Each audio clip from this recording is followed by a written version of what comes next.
নবীর আদর্শ যদি না মানে, তখন সে বলবে লা লা লা আদরি। যখন আপনি কবরস্থ হয়ে গেলেন, আপনাকে কবরে শাহিদ করা হলো, তখন আপনাকে ফেরেশতারা এসে, দুইজন ফেরেশতা আসবেন। কয়জন? এসে আপনাকে প্রশ্ন করবেন, তিনটা প্রশ্ন। কয়টা? قال النبي صلى الله عليه وآله وسلم, আল্লাহর নবী বলেন, যখন কবরস্থ ব্যক্তি যখন কবরে শায়িত হয়ে যায়, তখন দুইজন ফেরেশতা এসে তাকে প্রশ্ন করবে। এক নাম্বার প্রশ্ন হলো মার রব্বুকা, তোমার রব কে?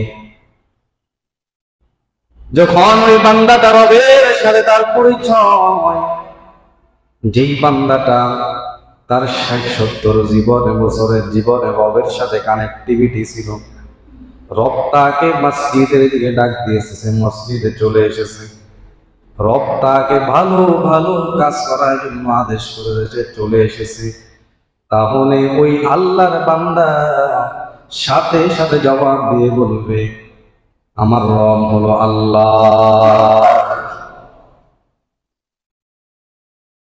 আমার রব হলো আল্লাহ।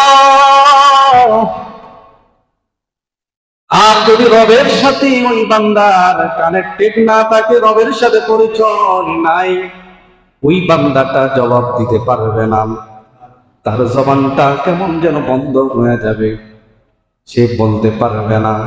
এরপরে ২ নাম্বার হলো, রাসূল বলেন, তখন আবার প্রশ্ন করা হবে, ওমা দীনুকা, তোমার দিন কি? যদি সে ইসলামের সাথে সম্পর্ক করে, তখন সে বলবে, আমার দিন হলো ইসলাম, আমার ধর্ম হলো ইসলাম। আবার ৩ নাম্বার হলো, নবী বলেন, প্রশ্ন করা হলো, আমার নাবিয়্যুকা, তোমার নবীকে? বা মান হাদার রাজূল, আল্লাহর নবীকে শোয়ানো অবস্থায় দেখানো হবে। তখন বলবেন, এই ব্যক্তিটা কে? যদি নবীর সূরত এবং সিরতের সাথে তার সূরতটা যদি মিলে যায়, সেই নবীকে দেখে সাথে সাথে চিনতে পারবে। তখন বলবে, ইনি তো আমার নবী মুহাম্মদ আরবি সাল্লাল্লাহু আলাইহি ওয়াসাল্লাম। আর যদি নবীর আদর্শ যদি না মানে, তখন সে বলবে লা লা লা আদরি, আমি এই ব্যক্তিকে চিনি না, এই ব্যক্তিকে চিনি না। কারণ হলো, দুনিয়াতে যতদিন আমি ছিলাম, এই ব্যক্তির আদর্শের বহির্ভূতভাবে আমি চলেছিলাম, এই ব্যক্তির সাথে আমার কোনো সম্পর্ক নাই। তাহলে ৩টা প্রশ্ন কয়টা? চিল্লায় বলেন কয়টা? ১ নাম্বার হলো মার রব্বুকা, ২ নাম্বার হলো ওমা দীনুকা, ৩ নাম্বার হলো ওমান নাবিয়্যুকা। কোন কি দলের প্রশ্ন করবে?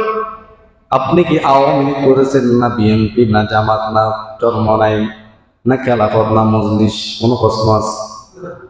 নাই। বলে, আমার তোমার রবকে, তোমার দিন কি, তোমার ইসলাম, তোমার নবীকে। ৩টা প্রশ্ন।